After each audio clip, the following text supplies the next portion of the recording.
الحمد لله رب العالمين الرحمن الرحيم مالك يوم الدين إياك نعبد وإياك نستعين اهدنا الصراط المستقيم صراط الذين أنعمت عليهم غير المغضوب عليهم ولا الضالين آمين. أعوذ بالله من الشيطان الرجيم بسم الله الرحمن الرحيم الحمد لله رب العالمين والصلاة والسلام على أشرف الأنبياء والمرسلين وعلى آله وصحبه أجمعين أما بعد سبحانك لا علم لنا إلا ما علمتنا إنك أنت العليم الحكيم ولا حول ولا قوة إلا بالله العلي العظيم اللهم فقهنا في الدين وعلمنا التأويل رب اشرح لي صدري ويسر لي أمري واحلل عقدة من لساني يفقهوا قولي. Alhamdulillah kita kembali dapat berkumpul di dalam masjid ini untuk menuntut ilmu agama. Salawat dan salam marilah kita sama-sama haturkan keharibaan junjungan kita Nabi besar Muhammad sallallahu alaihi wasallam. Allahumma salli wa sallim ala sayyidina Muhammad wa ala ali sayyidina Muhammad. Marilah berniat i'tikaf. Bismillahirrahmanirrahim. Nawaitu an a'taqifa fi hadzal masjid sunnatan lillahi ta'ala. Bismillahirrahmanirrahim. Qala al-musannif rahimahullahu ta'ala wa nafa'na bihi wa bi jami' ulumihi fid darain amin. Faslun. Ini satu pasal pada menyatakan kafan, kisah mengkafan mayit. Mengkafan mayit termasuk hukum fardu kifayah.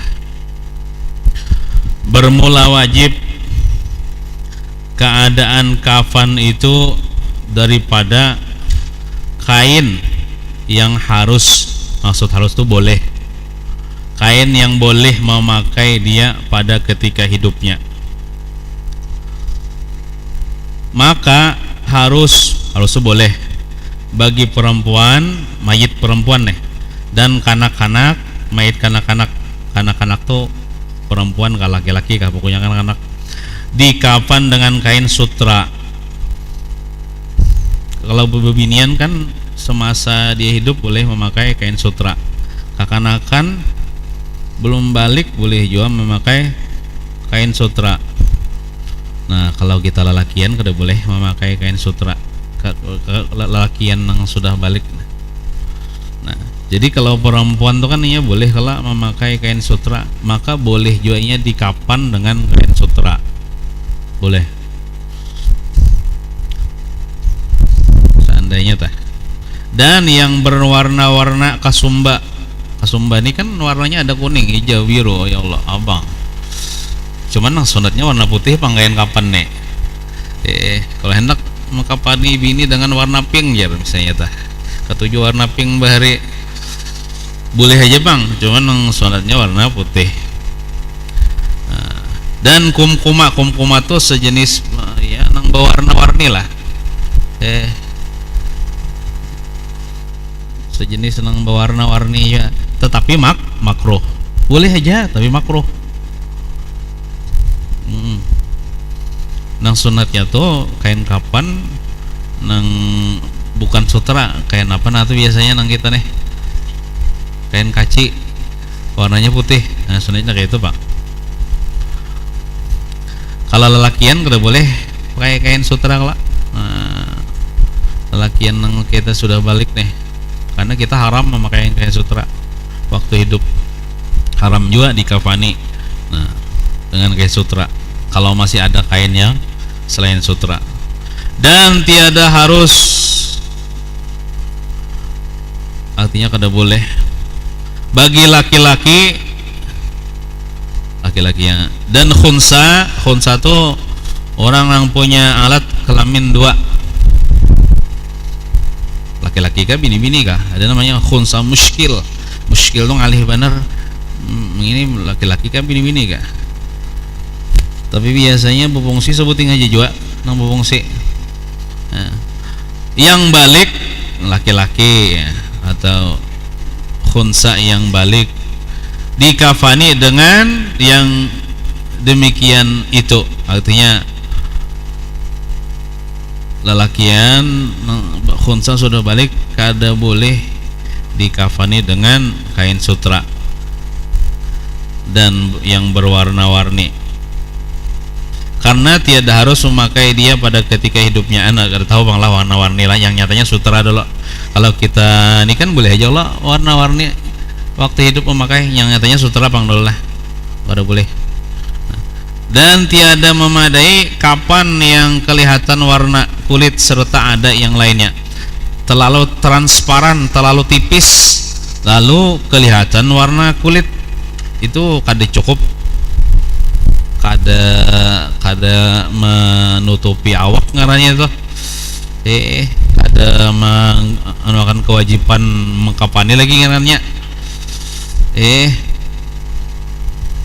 Nah kecuali kada ada lagi, ya kalau kada ada lagi tuh kawah jadi misalnya kada dibisi kain kawah aja dengan benda yang lain seperti apa tuh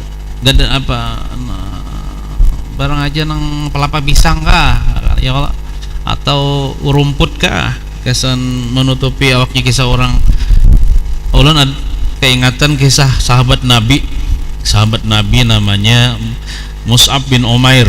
Mus'ab bin Umair ini termasuk sahabat Nabi yang luar biasa, seorang pemuda daripada keturunan Quraisy.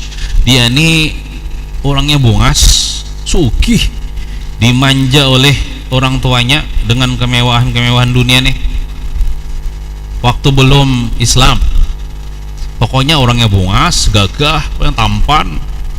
Pokoknya pakai, kalau zaman Suai ini bila memakai kendaraan itu Ferrari lah ibaratnya.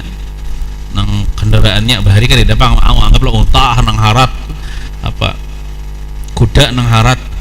Pokoknya bila si Mus'ab bin Umairin lalu di jalan itu kaciuman tuh bau harumnya. Wah, parfumnya nang harat. Bebinian mendambakan supaya talaki si Mus'ab bin Umair. Pokoknya dimanja oleh ibunya. Ketika mendengar Rasulullah SAW di Madinah, maka dia datang kepada Rasulullah, langsung berislam kepada Rasulullah, langsung mengucapkan 2 kalimat syahadat kepada Rasulullah.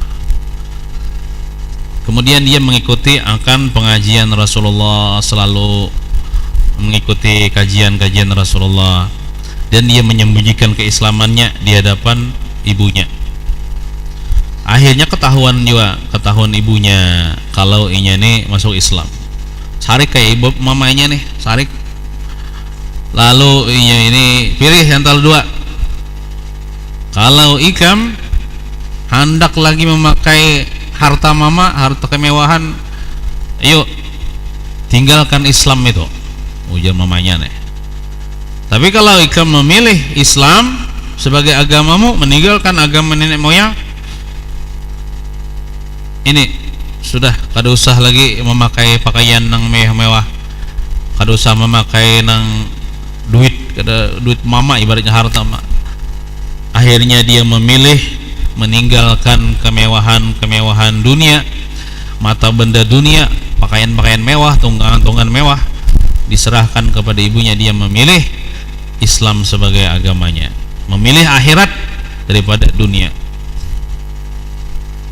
Akhirnya dikatakan dalam riwayat itu,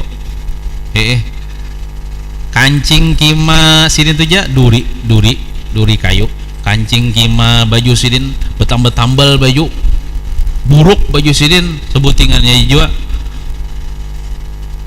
sampai orang geleng-geleng kepala. Harinya si Mus'ab bin Umair ini luar biasa, meninggalkan dunia demi akhirat, demi agama Islam, yang mana dulunya dia disebutkan dalam riwayat Mus'ab bin Umair ini bila sidin telah waktu belum Islam, waktu dengan kemewahan, anggaplah memakai selendang ke apa pakaian bekoda, bila gugur kain tuh itu kada lagi diambil, saking sugihnya. Bila tagugur napa kan misalnya anggaplah wah ini handphone apa nang larang gitu nang apal lo anunya promek ka apa kayak itu gugur kada lagi ambil urang jadi malah butakan iba kalau bahari ke dapang HP kain nang mahal tuh bila gugur sini makan kendaraan pakai kuda tuh gugur ada lagi ambil walaupun mahal saking mewahnya wah ini itu baju bertambal-tambal baju di awak aja lagi tapi bakawan Rasulullah ini kima bajunya aja duri kayu lalu ketika peperangan umpat jua peperangan membela agama Allah ketika peperangan Uhud umpat jua sidin peperangan Uhud bersama dengan Rasulullah lalu di peperangan Uhud itu sidin mati terbunuh mati syahid ketika hendak menguburkan jenazah si Mus'ab bin Umair ini itu baju kan orang mati syahid itu kan dikubur dengan pakaiannya Allah yang belum mendarah ketika hendak menutupi kepala sidin batis sidin terbuka ketika hendak menutupi batis sidin kepala sidin terbuka kada cukup kain untuk mengkafan sidin sehingga ketika itu Nabi kita menangis melihat jenazah si Mus'ab bin artinya nang ini bahari apa mewah banar tapi demi akhirat demi Islam rela meninggalkan seberatan kemewahan itu akhirnya saking miskinnya itu mayat sidin kafannya ya kada cukup akhirnya Rasulullah menyuruh untuk sahabat lain untuk menutupi sisa-sisa yang kelihatan daripada batang tubuh itu dengan apa rumput kah dikuburkan tapi bang mati syahid tapi bang masuk surga bighairi hisab nah itu kisah orang nang luar biasa kapan aja kada cukup menutupi dulu mewah benar tapi itu ibaratnya tuh contoh bagi pemuda-pemuda muslim yang lainnya itu contohlah si Mus'ab bin Umair dia berani rela meninggalkan kemewahan dunia itu demi akhirat demi agama demi Rasulullah SAW. Nah gitu akhirnya ya dengan rumput menutupi batis sidin kamu hasilnya tentang sisa-sisa kata-kata ditutupi itu menangis Rasulullah melihat jenazah si Mus'ab bin Umair radhiyallahu anhu sahabat Nabi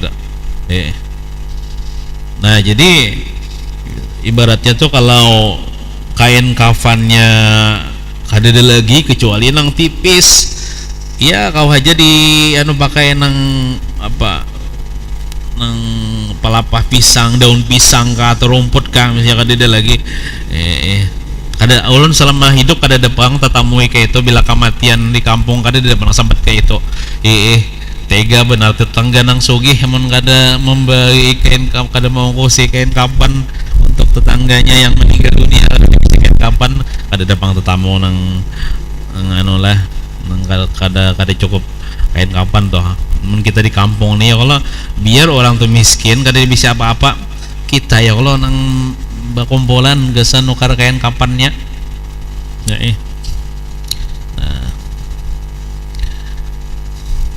Dan tiada memadai dilumpuri mayit itu dengan lumpur serta ada yang lainnya jikalau rumput sekalipun.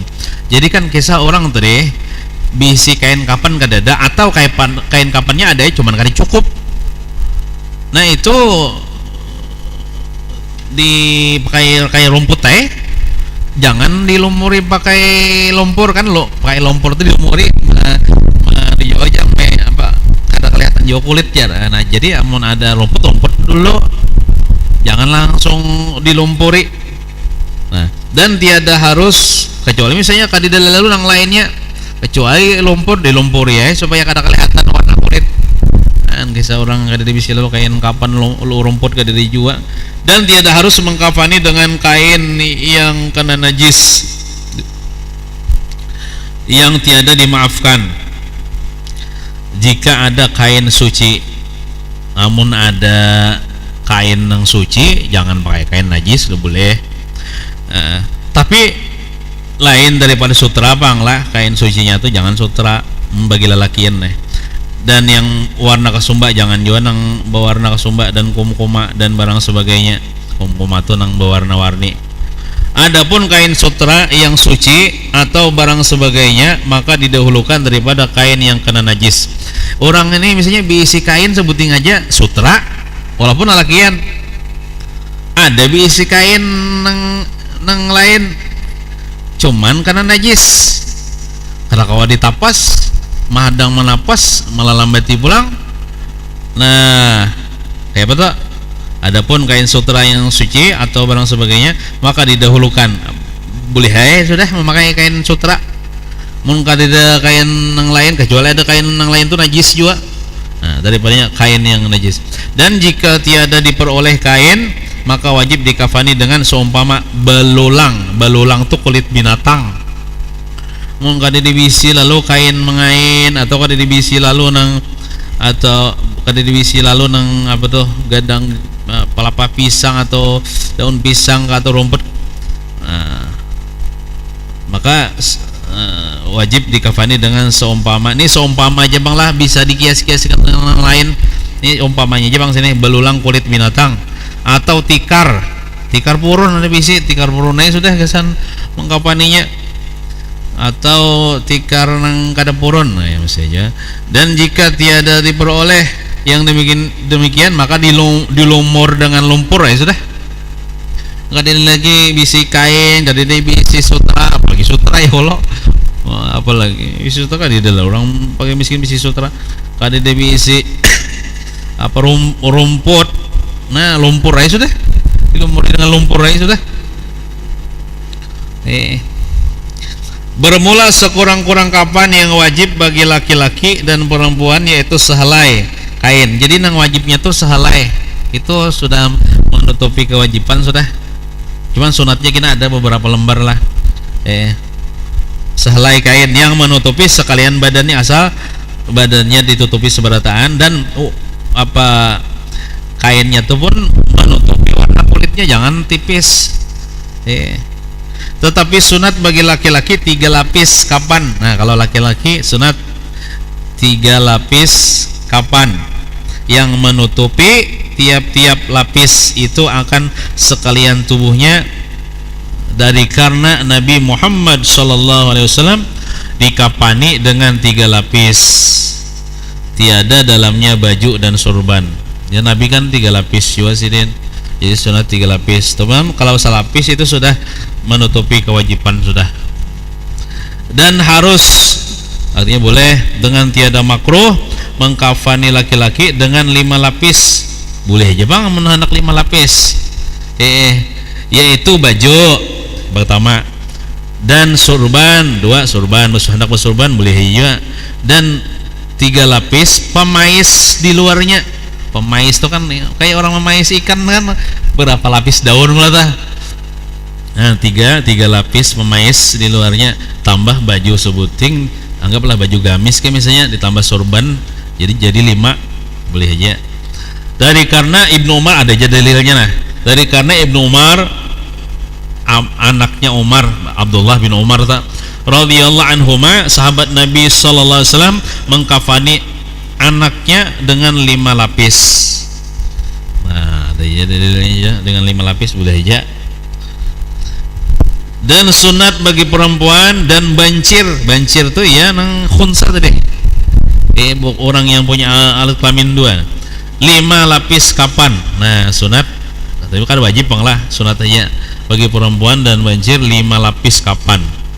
Pertama aja tapih, kedua baju, ketiga tudung kepala, yaitu telakung lah kalau pian telakung. Keempat dan kelima 2 lapis kapan di luarnya. Dari karena anak Nabi kita sallallahu alaihi wasallam yang bernama Ummu Kulsum dikafani ia dengan 5 lapis. Anak putri Nabi Ummu Kulsum dikafani dengan 5 lapis. Ya tadi nang tapih, baju, tudung kepala yaitu telakung, kemudian 2 lapis kain kapan di luarnya. Dan harus dengan tiada makruh mengkafani perempuan dengan 3 lapis. Boleh hijau 3 lapis. Dan makruh melebihi kapan laki-laki daripada 5 lapis. Kan tadi kalau lalakian kan boleh kalau 5 lapis, amun lebih pada 5 jadi 6. Nah itu makruh. 6 lapis apalagi 10 lapis. Ada kan kayak mumi nang di Mesir tuh berapa penting tuh di kainnya leh. Kisah aja bang itu bujur katanya Allah alam, mumi nang di Mesir tuh. Dan kata setengah ulama haram, ada yang mengatakan namun lebih pada 5 haram hukumnya kain kapan lelakian nih. Nah, dan sunat keadaan kapan itu putih. Nah putih kalau sunatnya nggak ada nang berwarna-warni tuh, kecuali kan dia lagi nang putih. Dan yang terabdal daripada yang baru nang hanyar, maksudnya nang hanyar. Dan kain kapan dan kain kapas nang anunya nih terabdal daripada lainnya, kira-kira ya kain kaci itu kain kapas lah, bahasa sini kain kapas, mungkin bahasa ini ya kaci ya lah.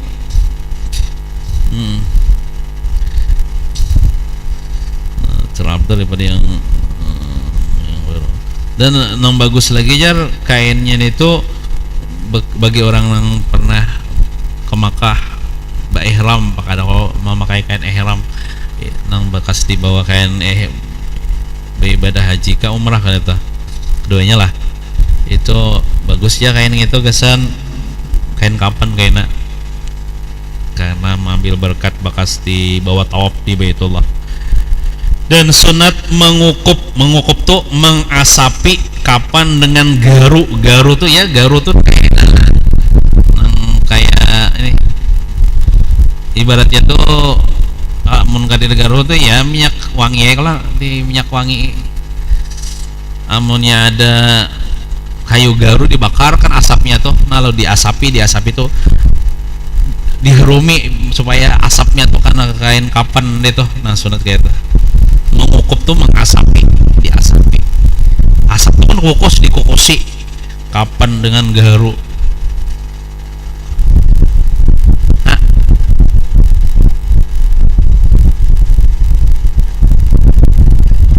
misalnya nih garu kan kita bakar lalu akan dulu 5 menit atau dulu kalawasan 5 menit menguti, nah supaya bau harum. Kayak orang jangan jadi andak di situ kena hangit, kayak orang memanggang memanggang iwak supaya kukusnya tuh berikit di kain kapan itu. Sebenarnya kita nih bila acara-acara maulid, peringatan apa keagamaan, pengajian bagus ya pakai dupa nih supaya harum.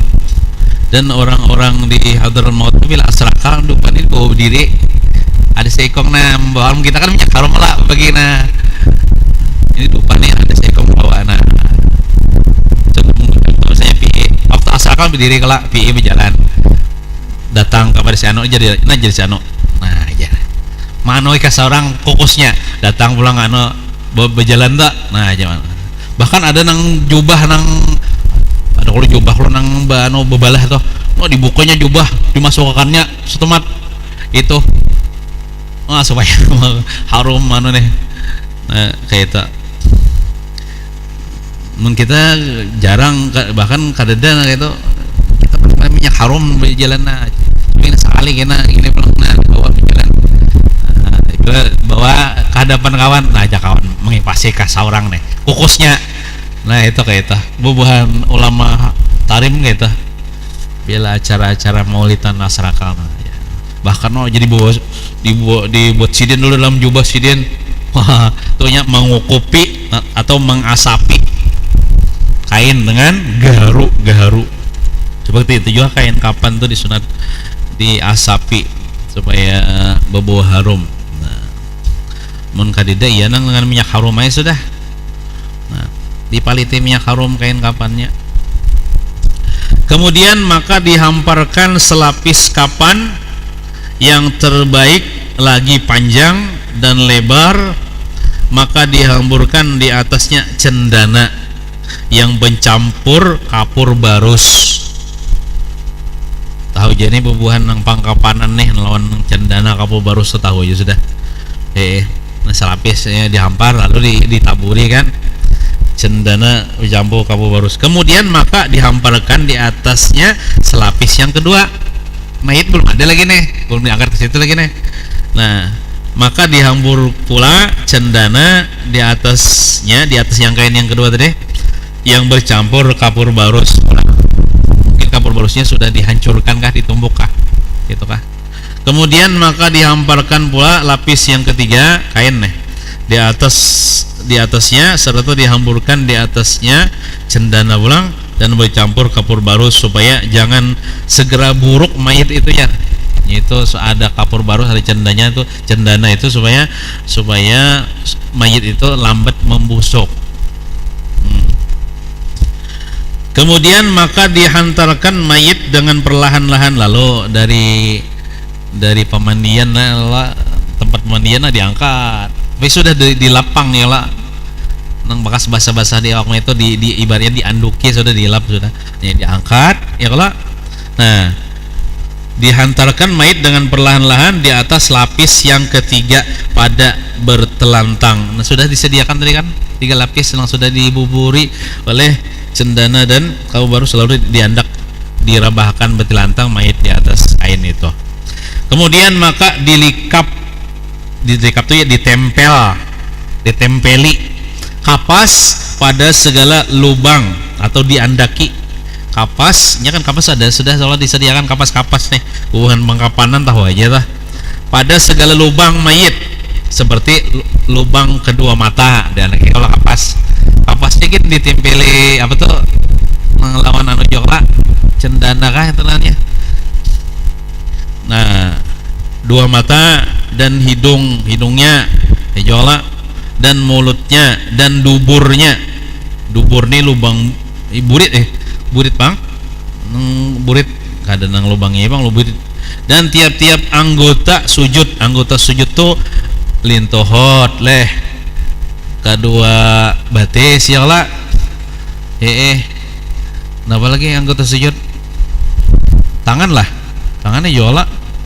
Anggota sujud nih 7 nih dahi kedua telapak tangan lintohot lawan kedua kaki 1 2 3 4 5 6 7 anggota sujud nih. Kemudian daripada menempelkan kapas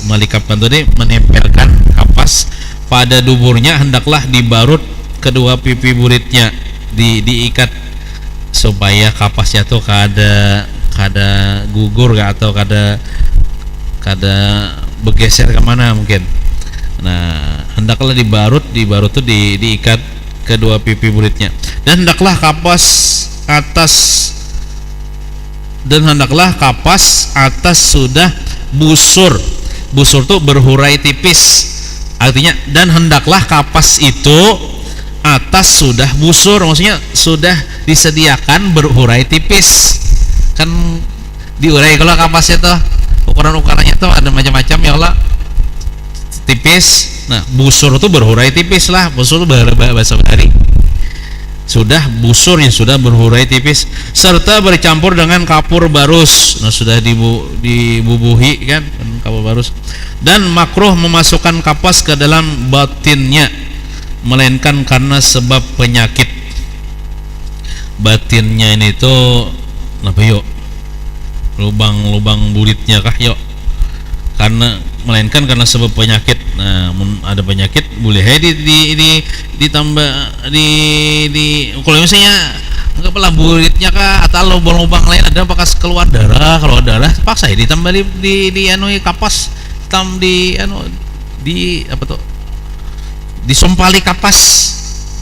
Namun kada kalau bisa juga orang nih karena tembak ya Allah mati keluar dimandi masih keluar itu di apa jepian tadi kada di eno tadi Pak disumpali Kemudian maka dilipat ke atasnya kapan maka disusupkan sebelah kiri lapis kapan yang bertemu dengan mayit kepada pihak kanannya. Nah, kayak orang membungkus sedang anu tuh lah, kayak itu lah. Nah, jadi sisip-sisipkan kanan ke kiri, kiri ke kanan kayak gitu lah. Nah, kepada pihak kanannya dan sebelah kanannya dirikap ke kirinya, dilikup, melingkup oleh disisipkan lah.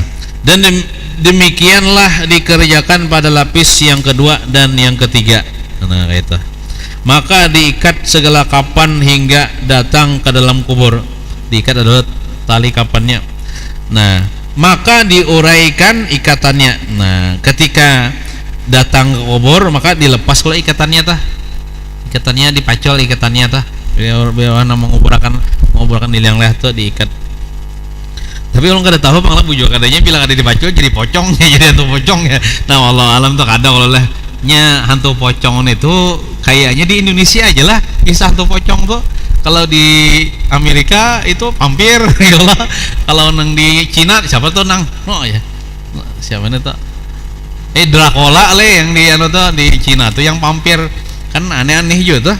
Padahal orang Islam di mana-mana aja ya kain kapan dia seharusnya jadi pocong ya. So tuh ibaratnya kuntilanak pocong tuh kira-kira anu aja dongeng aja nih tuh orang kada pernah bang tamu untuk pocong di jalan ada suka lagi tuh kayak kisahnya aja nih tuh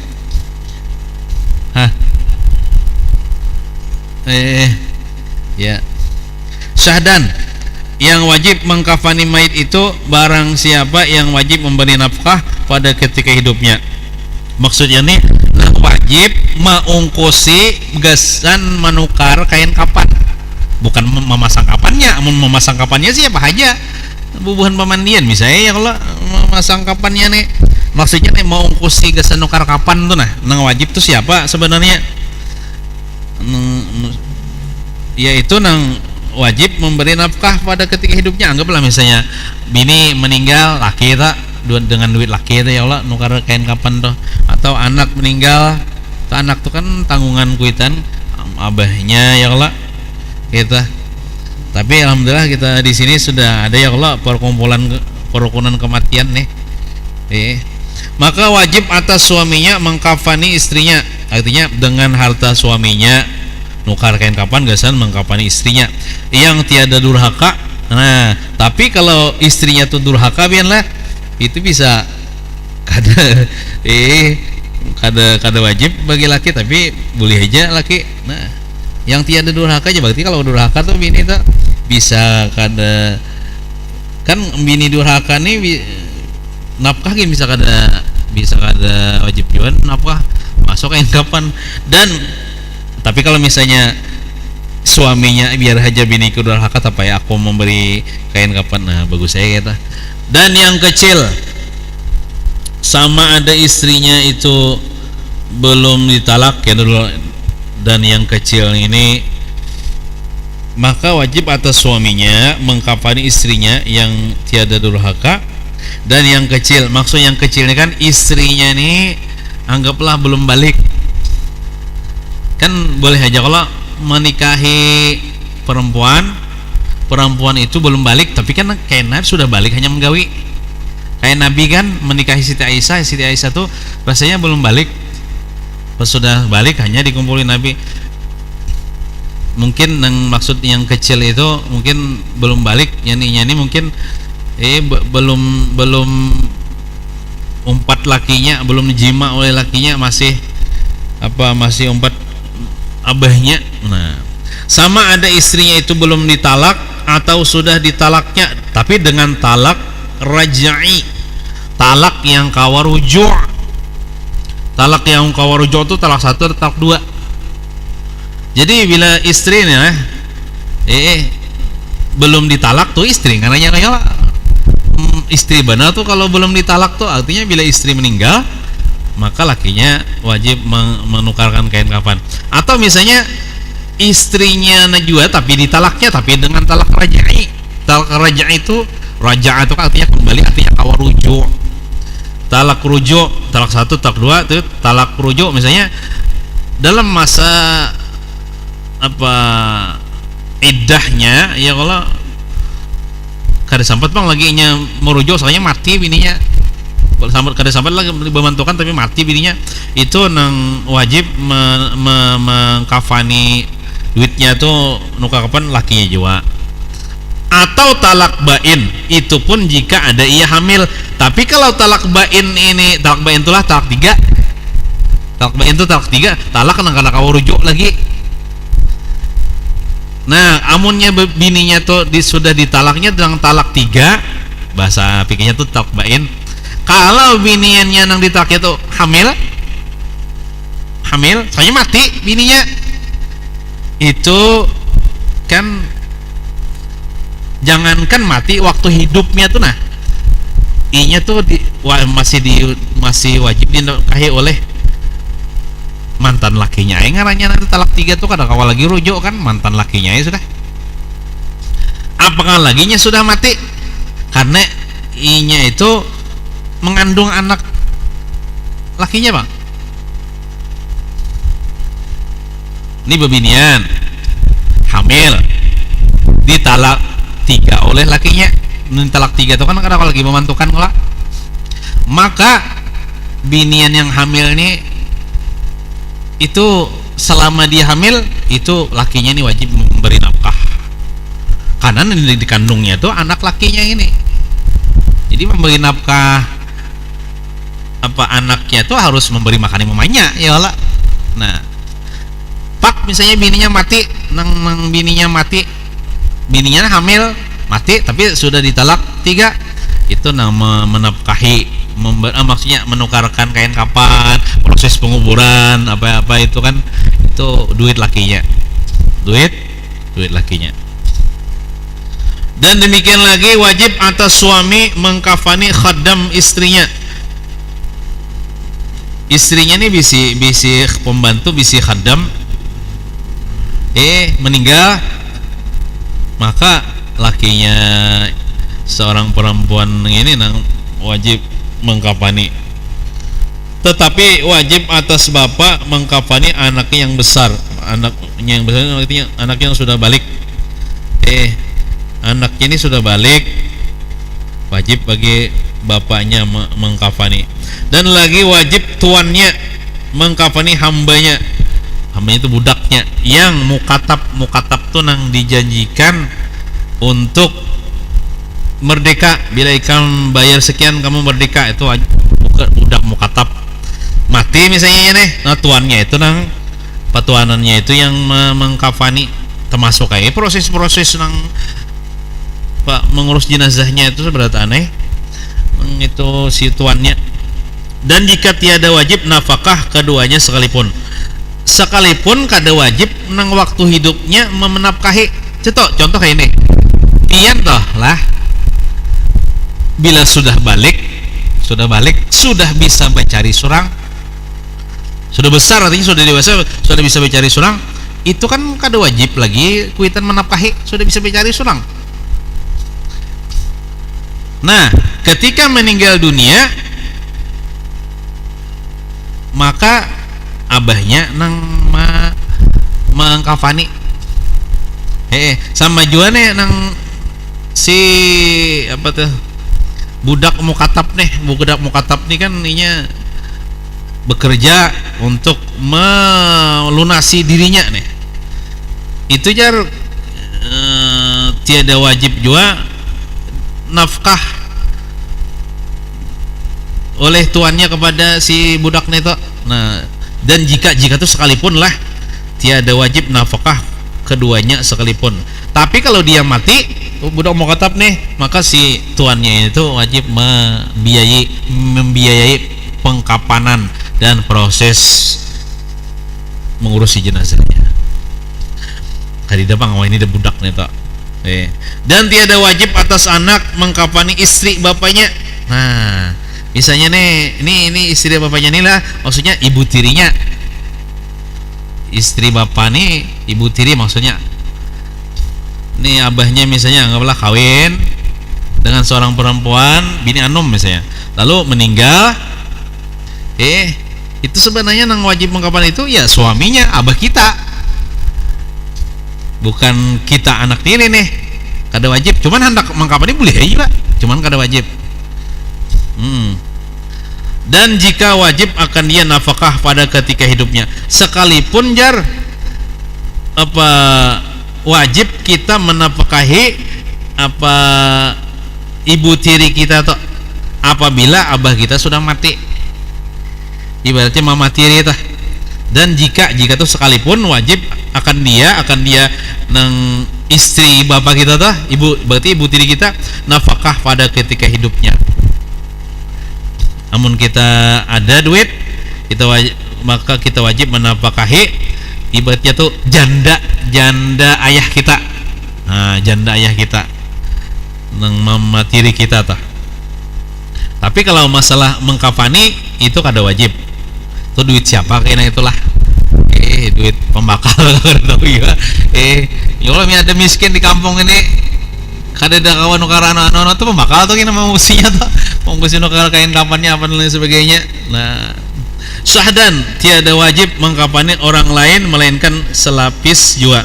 Nah, kalau orang lain, maksud orang lain tuh lain keluarganya kira lah. Apabila dikafan, ini ada catatan di bawah, apabila dikafan dengan harta baitul mal, harta kas negara atau harta wakaf, maka adalah satu lapis kafan juga yang wajib.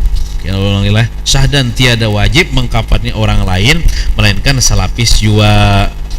Orang lain tuh misalnya siapa, misalnya orang lain kan ada kaitan keluarga nih, kaitan keluarga, nah wajibnya itu salambar aja itu nah. Tapi menhandak nang lebih iya kada apa-apa juga, cuman kewajibannya selambar. Tiada wajib mengkafani orang lain melainkan selapis juga, asal menutup auratnya. Wassallallahu ala sayyidina Muhammadin wa ala alihi washabihi wasallam. Alhamdulillahirabbil alamin.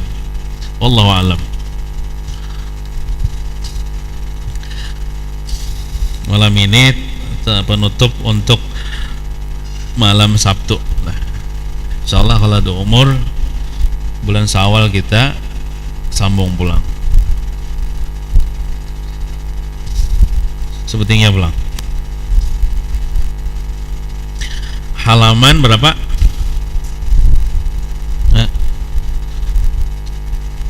Halaman 41 kah?